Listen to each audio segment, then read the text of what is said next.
Na década de 1970, o psicólogo David Rosenhan resolveu fazer um experimento. Ele, com a ajuda de mais 7 voluntários, resolveram buscar em hospitais psiquiátricos a internação, cavar uma internação. Eles chegaram nesses hospitais psiquiátricos dizendo que estavam sentindo um único sintoma, que era ouvir vozes.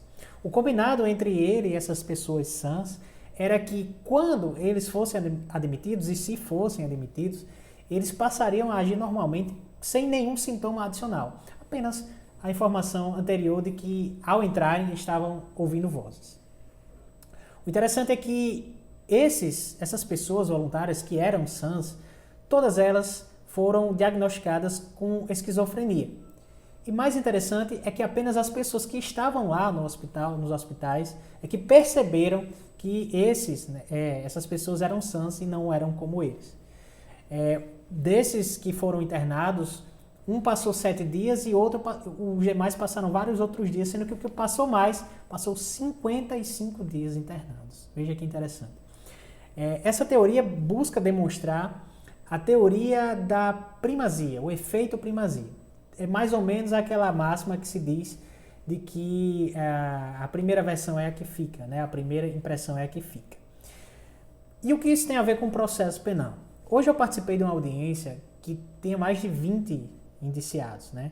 E mais de 30 testemunhos, um processo muito longo, com quase 3.000 páginas.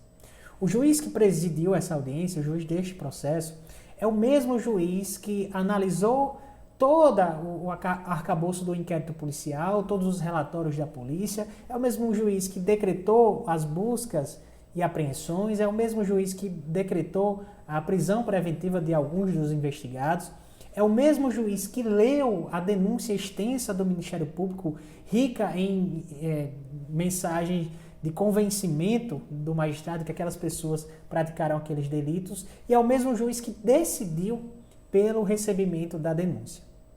Só depois da denúncia é que a defesa começa a atuar no processo.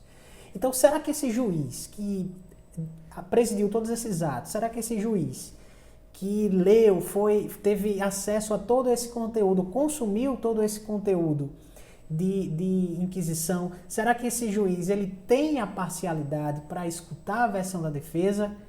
Bom, essa é uma das grandes críticas que se tem no processo penal, né? E talvez um dos grandes motivos pelos quais muitos inocentes são condenados no Brasil.